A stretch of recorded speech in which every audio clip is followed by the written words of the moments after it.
Wednesday, July 27th.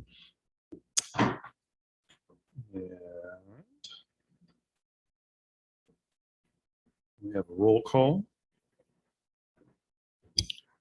Board Member Blake, Here. Board Member Curdaway, Here. Board Member Moore, Here. Vice Chair Walter, Here. Vice Chair Folks.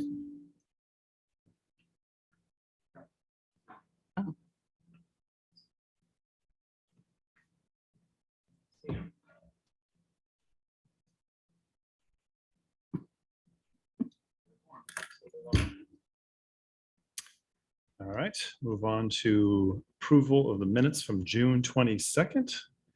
Anybody have any comments, corrections, or anything? All right, have a motion.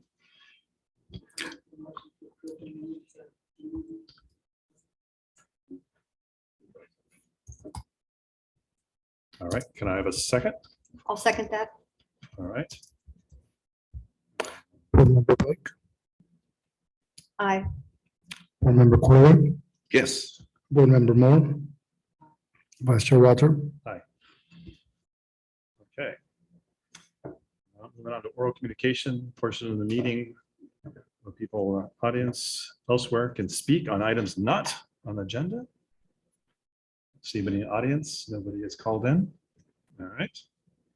Moving on to board staff announcements. No staff announcements.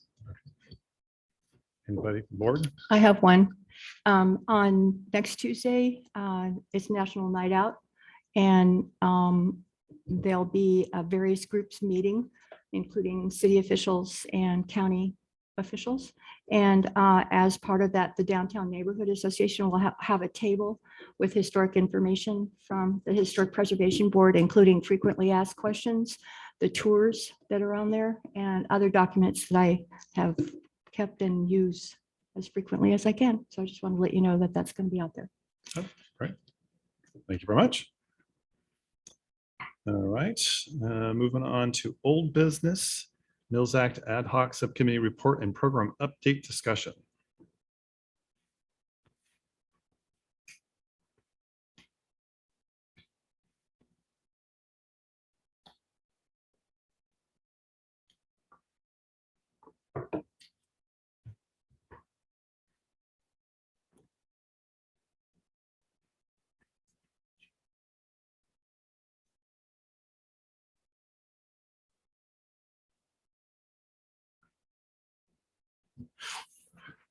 Okay, so I'm going to provide a summary of the audit that I recently completed. The scope of the audit was of Campbell's Mills Act program, which is just for the record, it's a tax incentive program for an allotment of homes that are on the registry of historically significant sites in Campbell. It's based on a state law that allows for such property tax deductions. And,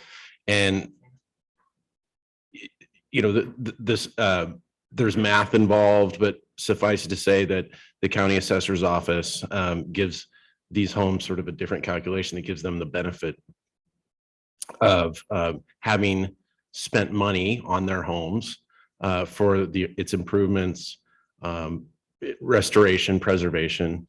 And so the goal of this audit I see as having been twofold. One is to gauge the quality of information that homeowners have provided, and to quantify whether the benefits that they're receiving tax-wise, you know, if they're being reinvested back into the home, right? So if you get a $10,000 property tax reduction, and you spend $2,000, you know, on restoration, you know, that maybe not be working. And the conclusions that I arrived at were, I'd say threefold. And on screen, and you have received this is an email summary, and there's a detailed spreadsheet involved, and I'll go into that briefly. But the long and short of it is that, you know, Campbell residents that own a historically significant home, you know, are doing a good faith effort in providing, good documentation of expenses outlaid that are eligible. And, they are keeping up with they are doing they put a lot of effort into the upkeep and the restoration of these homes, so that they are, it seems that for the 8 homes reviewed, they are definitely holding true to their commitment when they signed up for the contract. It's also became apparent or very evident that owning one of these homes is, it's expensive. There's a lot of upkeep involved, and they're, basically all, using those tax benefits and they're spending a lot more than that, actually. So on a cumulative basis, just the way the numbers pan out is that over the period reviewed, and for review, I use the homeowners' submissions through their reporting forms to the county and the state, or the county and the city. $576,812 were spent, over a few year period on the restoration. And the tax benefits that we were able to calculate by looking at county assessors' information, the tax breaks, right? So the reductions in taxes were $270,636. So what that tells me is that $306,000 more is being spent by virtue of this incentive. And the data's in the packet here. My third point would be having sharing of information with the county, because the county has their requirements for reporting because they're the assessor. I saw in the documentation a lot of instances where they said, well, we gave this to the county and we don't know where it went. And I think the county, just either kept it. There's some statements said by residents where they destroyed them. So there are some pieces of information missing. But what that would tell me is that that's just additional expenditures that were put on these homes that are missing. And so, I encourage you to look through the packet and, read the email that's here. And you could go through the spreadsheets if you like. There were 3 out of the 8 homes did show a total outlay slightly, like $1,000 or $2,000 less than their tax benefit. But what I'm attributing that to is lost data, that went to the county that they weren't able to provide us, because to a home, when they provide their reporting, their Campbell reporting form, they quote numbers that are higher than the receipts that I reviewed. So that this analysis was a receipt level review, quantifying in the following, in the spreadsheets that are in this, which, you can see how the numbers pan out.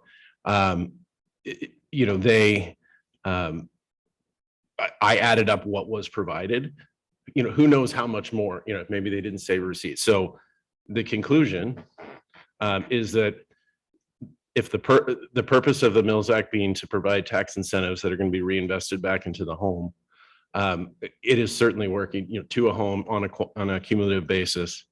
And now we have the numbers to prove it. So that's the conclusion of that.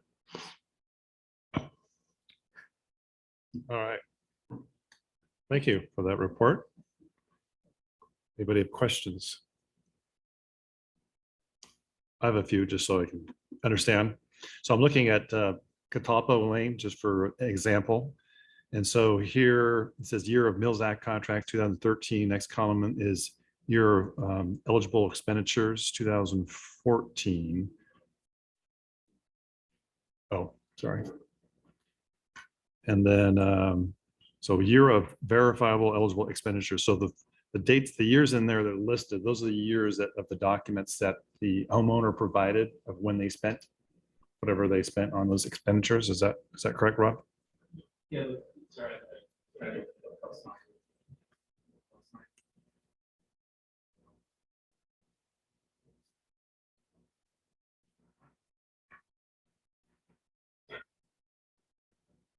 That's right. That's right.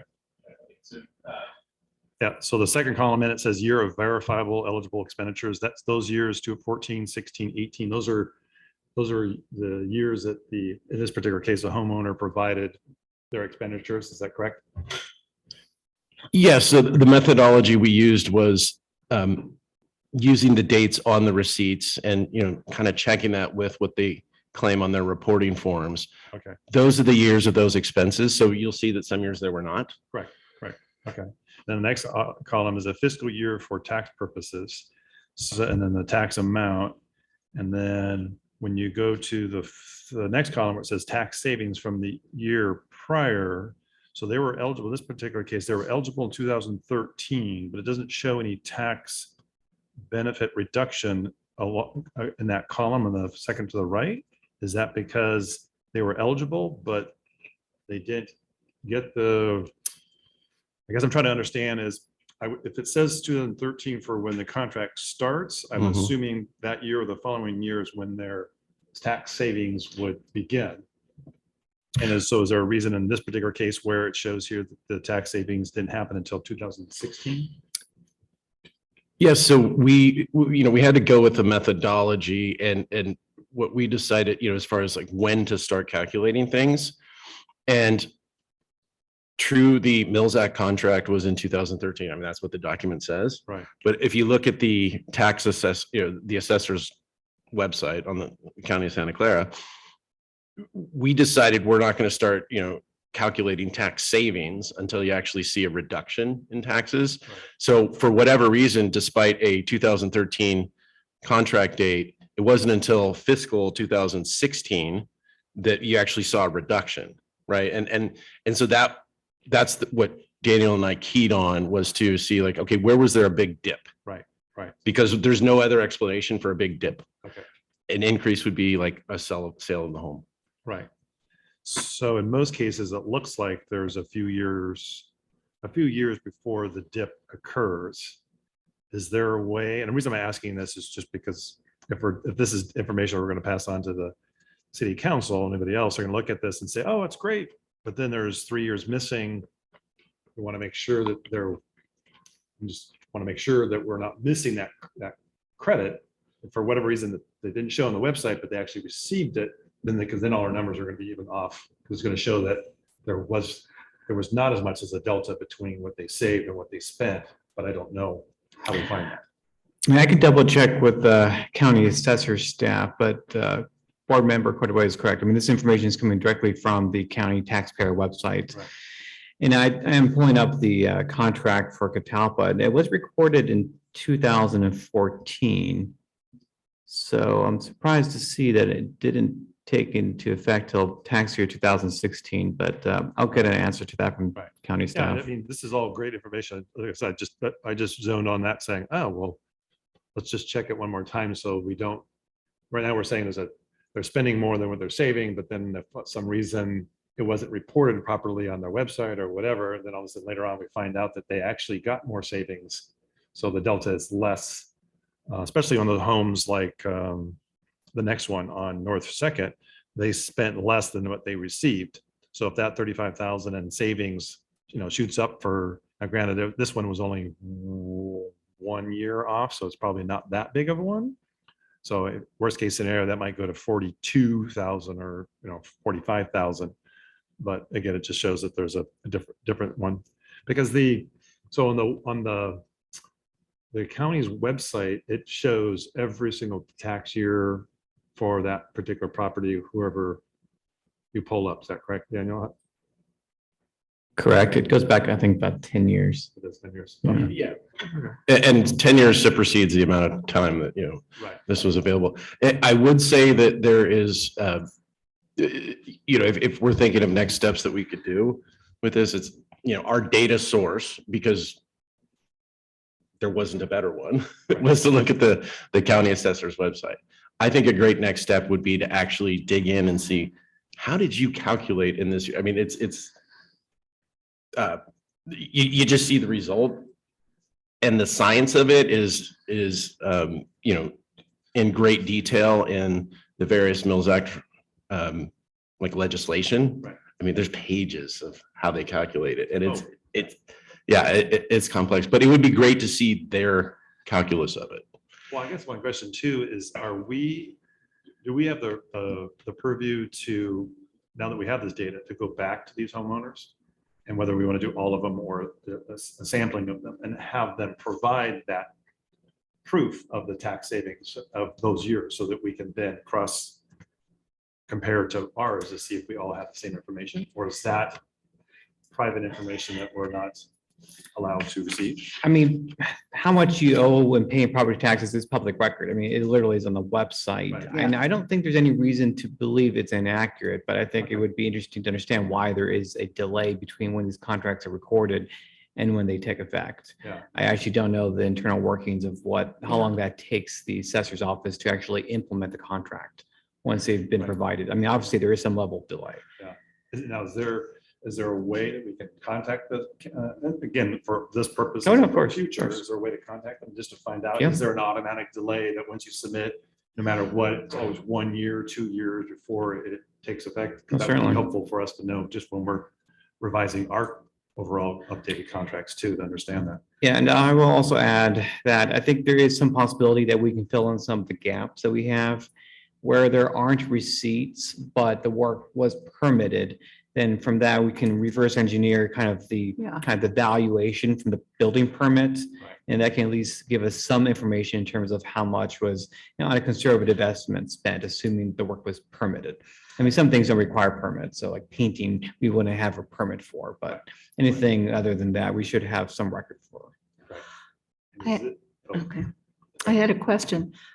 So the county figures it differently every year. It's not a percentage discount on their property taxes. It's based on what they spend each year. They do it. Yes. Discount? What? I thought it- Basically, if you recall what the Mills Act application form, there was one of the things they need to do, the homeowners need to provide a kind of an estimate of their savings. Right, And it all begins with what the homeowner believes the fair market value of their property being used as a rental is. And then from that number, as board member Cordaway indicated, it's a assortment of math that gets you to a reduced tax base. It doesn't seem that they reassess it every year other than Yeah. just a standard 2% increase.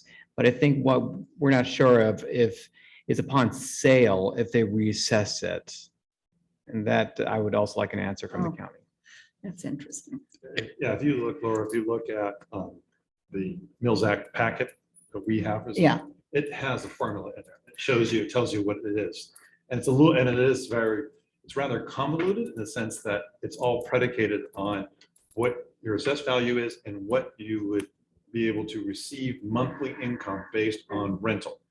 And I didn't know that that was part of the formula in the original Mills Act and statewide legislature. For some reason, they way back when, they said, hey, this is how we're going to do the formula.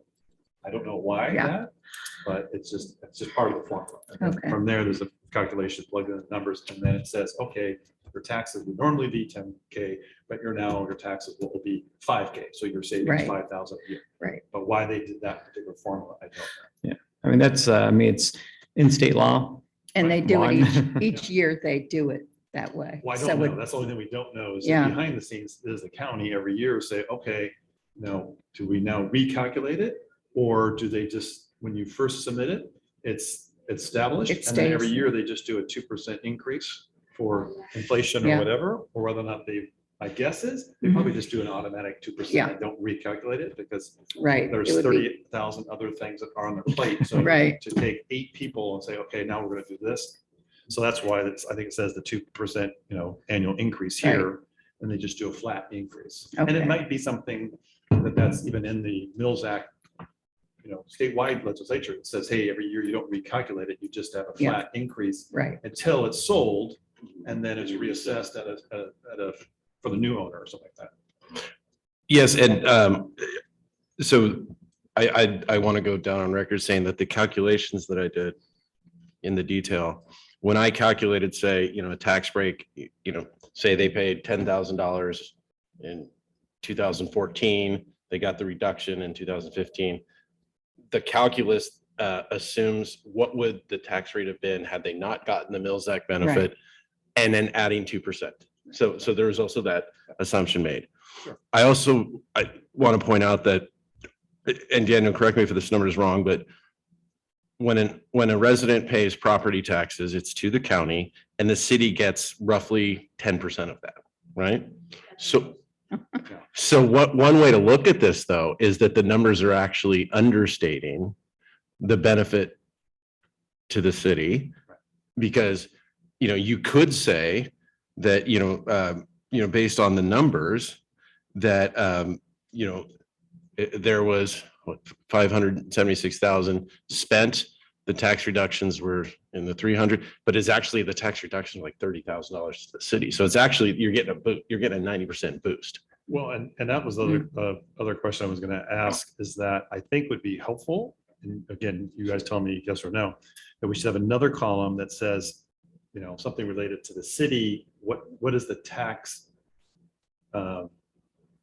burden, however we want to phrase it, to the city? Meaning, how much is the city losing Right. based on this thing, Right. so that they can see, oh, it's only Yeah. $1,200 and the homeowner spent $165,000. So it's because we're going to go back to the council and say, hey, we want to increase from 10, 12 contracts to hundreds. And we want to show you that based on that, we're not losing $1 zillion that's going Right. to impact budgets, things like that. And that gets to the absolute, bottom line of the study is if for example, 61 Catalpa Lane, tax savings at a county level or a total level was 47,000. They spent 165,000 in verifiable expenses. To Campbell, if you want to use the 10% number, Right. Campbell, their tax flow receipts over, this 4-year period, was reduced by 4,700. Yet these homeowners in this city spent 165,000. So that's the boost that you get by the 10%. And I think by those numbers, and then you could get at a philosophical question is, is this what is the purpose of having a Mills Act program? Is it sort of moral, saying you give these homeowners a tax break and we just want to make sure they're spending it on their home? That's obviously a great way to do this. The other way is like financial. How's the city being impacted financially by these improvements? And if you look at the increases in home values by people that are spending this money, the tax reduction that the city is just sort of sacrificing in the short term, when that house sell, like it is going to be I come from banking, so I look at profit motive and Right. profit incentive, and it's a profit to the city if that is an incentive. But And then the city keeps its history. exactly. That's my. Well, yeah, but that's what I was talking about was the tangible financial Yeah, calculation, right. but the intangible historic, value of this is, well, you can't quantify it, but it's Right. obviously happening. Right. Right. And again, not knowing how they're going to look at this, if you look at the bottom line, there was 270,000 in savings. So 10%, 27,000 did not go to the city. Okay, that's a good, large chunk of money, but it's based on 4 years, 8 homes, and overall they spent $576,000 on it. So if someone just isolates that and says, wow, that's 27,000 that we didn't get, but there was 500,000 that was spent. So I think having that information, at least it's there so that the city will understand that there's still a benefit. The benefit outweighs the negative of that missed revenue or whatever. And what a definitely unquantifiable aspect of this would be, though, would they have spent that anyway? They might have wanted to tear it down. Well, I'm just saying, so if they did not have a Mills Act contract, Right. would they still spend that money? That's conjecture. I mean, Yeah. that would require going door to door and talking to them, Right. and also doing a comparison analysis to, homes that are not part of the Mills Act and that are still on the registry, and see how much they spent. Right. We I could- think you it's could- an encouragement because. It is an people wanna encouragement. use it. And if anything, if we could go from, 8 to 11 to, 20. Yeah. There's zero, I consider there to be very little possibility of a negative impact. Yeah, Now, the only negative I could see is that these Mills Acts, if I remember, most of them had a lot of other things that we don't allow now, meaning interior work. It's now all exterior work. So this overall expenditure will drop on this next round of homes that we just approved, as well as future ones. So the delta between the two will not be as great as it shows right now, as would be my guess. Unless these homes that we select in the future have greater needs exterior wise or structural or other components that might end up costing more. But it's all conjecture. like If you I said. may, if you actually look at what he's got on that last column over there, what they spent the money on, it was mostly structural Was it? stuff. Okay. The only thing that stood out to me, which made me laugh, was somebody put a toilet seat cover as a deduction.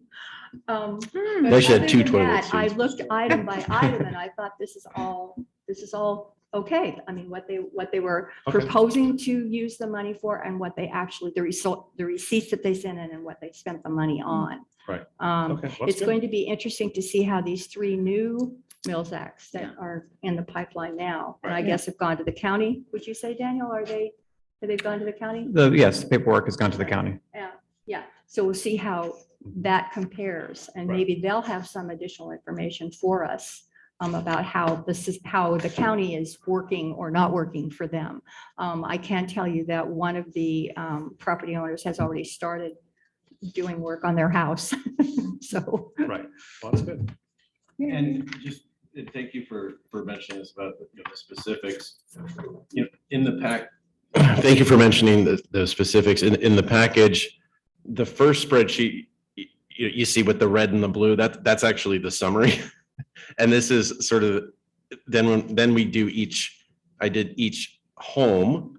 And this is like the micro analysis that I talked about. Anything that's highlighted in yellow is, by my assessment, hey, look, this is worth taking a look at. For example, like instead of the homeowner providing a receipt, there was a purchase order, I've done accounts receivable lending for a long period of time. And I know that, a purchase order doesn't necessarily mean that the customer purchased, ended up giving them the money. That's just one example.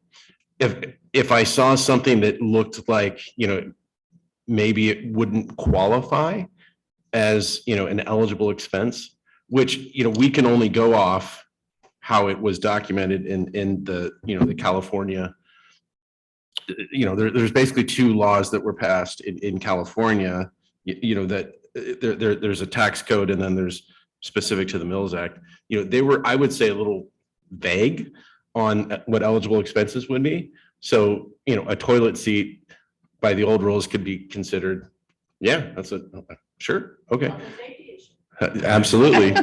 But there wasn't any, I found no obtuse, here I put a sauna in the backyard and, I want to write that off. It wasn't like that.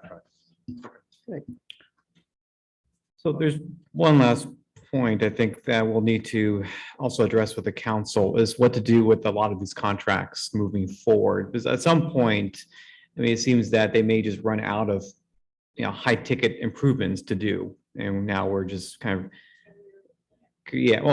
but these contracts, the existing ones, just continuous. So that's going to be a question for the council. Do you want to just say there's an endpoint for the existing contracts? But I think the council's probably going to want to hear from the contract holders if they feel that there's more work for them to actually do.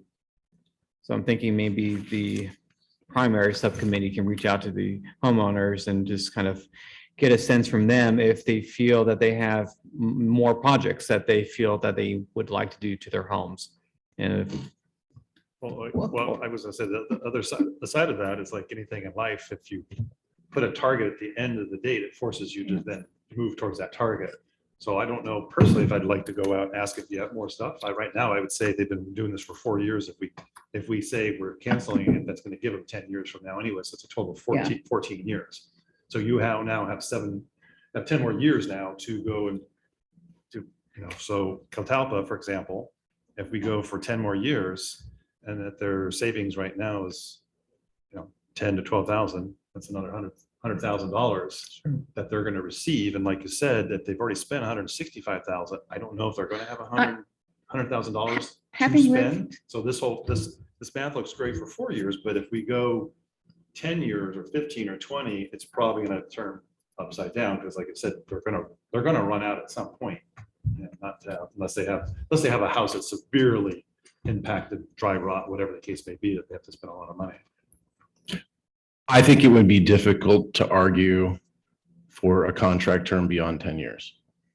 I mean, just for the points that you made, because, at that point, I mean, actually an interesting calculation that I should do is, what is the average per year reduction? And if you look at Catalpa, 18,000 to 6,000, right? So that's a $12,000 reduction. If that's ad infinitum, I mean, I don't think that provides incentive. You could just sit on that. That's an annuity. And that's why in our current discussions we've been having about revising the contract, and Mike has been a big proponent of it, and we all agree, is that as soon as we sign a new contract, we want to have the contract notification that you're going to be terminated in 10 years. So they're always 10-year times. And then that person, if they want to, after 10 years, want to reapply, then they can reapply at that time for another 10 years. That way they can do it. Now, with that said, obviously there's going to be some discussion because it's like, oh, if I'm a homeowner and I know I'm going to have $12,000 of savings a year, then I may not do as much my first 10 years because then I'll do another grouping the next 10 years. So now for 20 years, I'm going to be saving a lot of money. But again, a part of our discussion was saying that their expenditures have to at least get close to equaling what their savings, so that it forces them in 10 years to spend whatever they're also saving. I strongly agree with that. This is an incentive program, not an entitlement program. Exactly. But so I guess one question here, and this is both for you, Daniel, more so, is that for city council, the next steps, do we take this and say, okay, here it is just for the 4 years? Or should we forecast and say, okay, if we close the contract today, 10 years out, this is what the numbers are now going to look like? Because we don't have any data of what they're going to spend further. So we're going to extrapolate and say, oh, they spent X percentage up for 4 years. So we think they might spend X amount for the next 10 years so they can see the numbers. I mean, we can project savings, but I'm not sure we can reasonably anticipate their expenditures into the future years. I mean, right. But I'm trying to remember back. Well, the thing is that the contract stipulates, doesn't the contract, the old ones, it outlines what they're going to spend?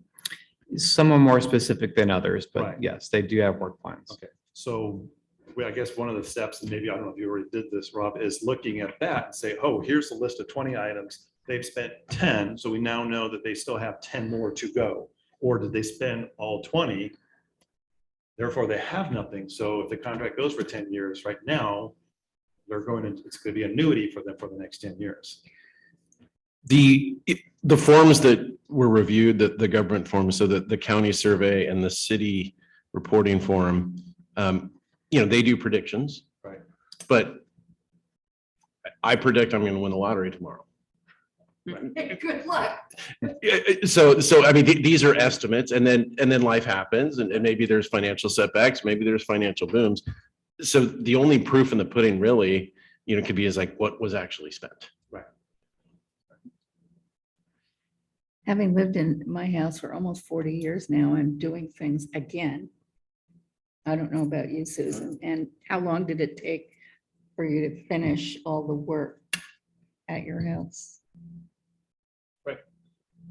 I don't know. It's an ongoing thing. Yeah, it doesn't really end, but I am having lunch with someone tomorrow who has a Mills Act in Santa Clara, and I think I will ask her how it's been working for her. Right.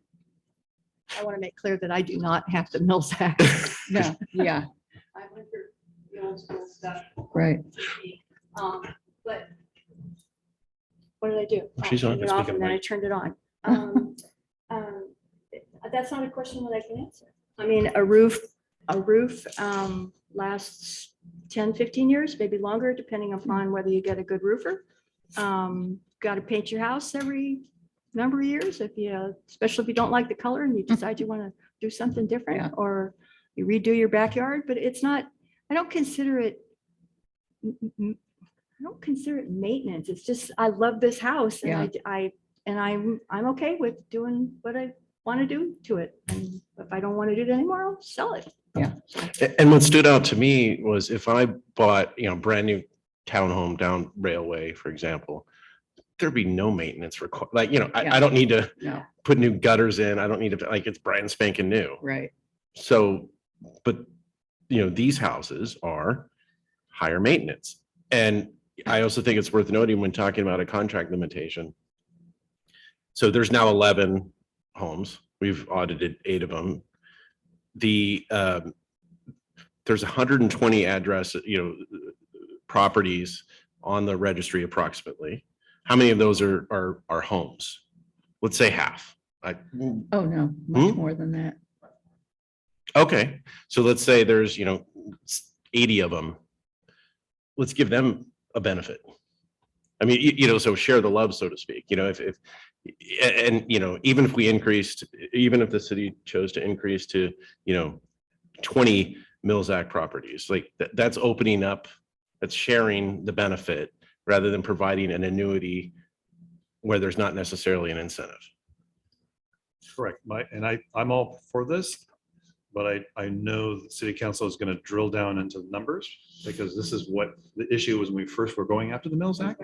They were concerned that they were going to lose revenue more so than losing homes. And this was the old council years ago. So part of our due diligence here is I think we have to really do some forecasting here from the data that you have, which is great, to see what we think would happen on a typical home over 10 years based on the current contract, and then how we're changing the contract.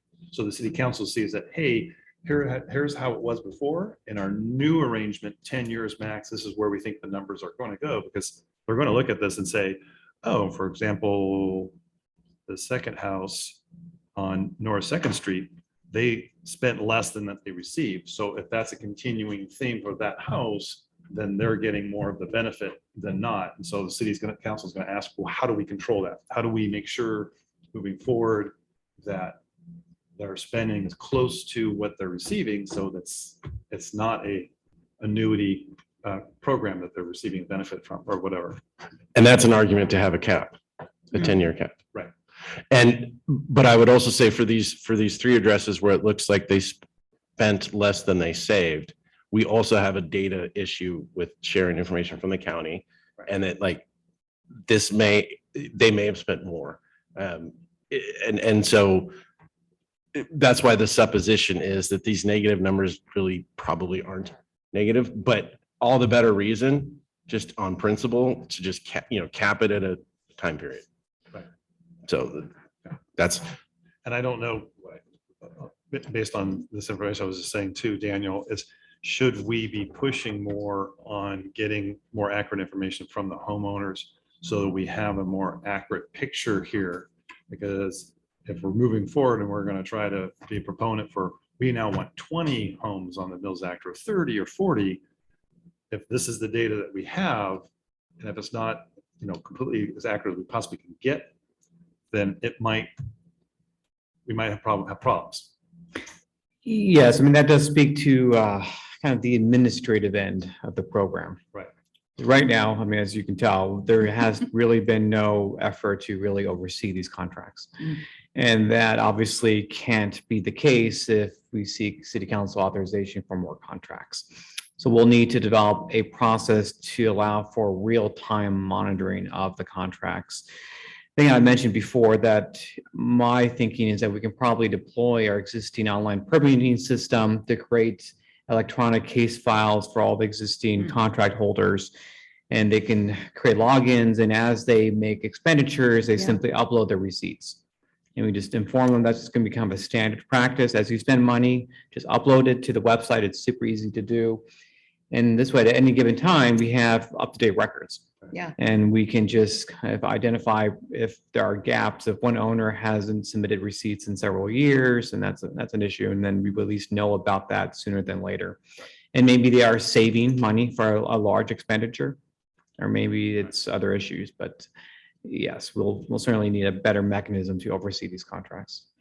Based on this, for these homes themselves, do we have enough that we can present this to the city council, or do we need to do a little bit more drilling in here to make sure that is clear? Again, my only concern is that they're going to ask a million questions, and they're going to try to decipher this and say, hey, wow, that's a lot of savings. This person didn't spend as much or whatever. And I don't want to create this uproar. And then the next day we're saying, hey, by the way, we want 20 or 30 Mills Acts, but we've changed the program. But that transition from here to there, they're still going to be asking a lot of questions. So I don't want us to get ourselves in trouble.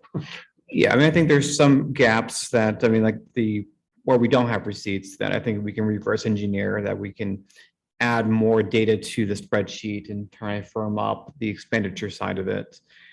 But I mean, I think this is not intended to be a forensic audit. I mean, I think it's very generally, is it working and to what extent? Right. I don't think there's any expectation it's down to the dollar. And even if there was, that's simply not possible, since we don't have access to a lot of these original receipts. They've either been destroyed or the county refuses to give them to us. So that's simply a bar we can't reach. But I think, assuming we can get some answers from county staff, I think it's good clarity. We can provide a pretty good picture to the council of how the program is working. It's working fairly well, provide some high-level numbers. And as part of that same report, also explain the board's desire to expand the program and actually create a codified program that's a lot more formalized than current. And hopefully those are the two pieces. And then if they give us the green light, again, that's also has to be weighed against other departmental priorities. But if they do, then that will come back to the board and we'll go through that process in a much more structured manner. I think the overall numbers of what the effect is to the city, that, is important. And I think they'll definitely look at that. They won't necessarily get into all of the detail and ask a million questions, but they will want to know what that dollar amount is that they are not receiving from the county for taxes. And we've quantified that. And just Yeah. one thing I wanted to add to the commentary is, here's the data we have. Okay, so any additional efforts would require additional efforts. Right. Right. Talking with homeowners, doing site visits, Right. there's that as well. Yeah. So based on the best data that we have, here are the numbers. So we know, as Daniel said, it's not a forensic, down to the cent, we got to make sure it's all correct. We know directionally how things are working, and it's to the positive. It's to the, it's working as it should. And so how you then quantify, okay, let's say it, my conclusion at the bottom of the email that you see there is that it's working as intended. Yeah. So then how do you quantify how to expand, how many to expand to? That's as much art as it is science. I just tried to apply some science to it. Yeah. No, I just bring this up knowing the history of city council and our bumps along the road in terms of certain things that we presented and come to them. And one of their current members on the board there, or the council, is a CPA. And so he's going to look at things come to here. I'm an architect. I scrutinize as an architect. right. He's going to scrutinize them as a CPA. So I just want to make sure we have everything we think is appropriate. So we look like heroes and everything coming in there, and we got a good plan. That's all. I'm a banker. I audit CPAs. There you go. So you guys can talk separately. So no, but I want to say, Rob, this is great information. Thank you for Yeah. pulling this all together. Yeah, This that's is, good. hopefully your weekends were somewhat fun. Enjoyable. There you go. Rob used to just two things to add, been wondering. One is great work. And two, I'd probably work with Daniel. I'd Probably recommend a measured approach. I wouldn't go from 10 to, of course, 100, but based on the evidence so far, it warrants, I think, from any example, an expansion, but just be measured in the request. Two is, I will have you know, Campbell does set a high bar. Not a lot of jurisdictions set the bar this high. Jurisdiction I came from, which was much bigger and richer, arguably, the county. If you went into the Mills Act, you just had to document that you were preserving, the structure was not going into benign neglect. So this is a high bar that the city has set. A lot of programs don't go that high in documenting, hey, show us the reduction in the investment so it equals out. It's a smaller jurisdiction, so there's a little more penny wise here, but for broader context, some jurisdictions don't set the bar that high. Thanks. Thank you for that. I would agree, the bar is high. It was high. I'm not sure it's quite that high now. I think the current council might be a little more receptive than a previous council was when we initially tried to start the Mills Act, and they said, stop, you need to do an audit. But we're doing the audit, and the council that's here now, most of the people that are on the council now were not part of that original group that said you can't have any more. So until the audit is done. And I too don't think that they're going to drill down too deep. If we can make a case, and you've made, I think, a very good case that nobody's cheating and the city is not losing that much money. In fact, the property values are going to go up. The city is going to benefit that way. They're using local contractors, so it's helping the economy in a lot of different kinds of ways. And yeah, I think we're going to be able to make a good case. I really do. And you and I actually went out, as I recall, and met with the 8 people, and I got a tour of the homes, and I saw the work that was being done. So I can verify, even if they didn't have a particular receipt on whether the basement was flooded, and then I got to go down there and look at it. So I don't know. I trust the people that are doing this. Yep. Yeah. Okay. And that's a great point, by the way, in going through all these receipts, almost, I mean, there were just a few exceptions. Most were Campbell-based businesses. And I think that's thank you for pointing that out. A lot of Dell Avenue, contractors and I didn't even know these businesses exist, gutter cleaners, and I mean, there was very little that were not based in Campbell. So I think that's important as well. Well, that brings up a good point, is that in our revised Mills Act, because we're going to codify it, I don't know if we can do this, but I'm assuming we can obviously tell the future homeowners that we recommend that you use local contractors, et cetera, for your work. But is there a way to actually include any incentive that you use local? as part of I the don't process? think so. No, that's pushing it. Probably be inadvisable. Just asking. They make a best efforts, that's what you can't, but there's a lot of specialty business. There's a lot of specialty businesses in Campbell Right. that I never even knew existed. Right. Okay. All right. Any other comments?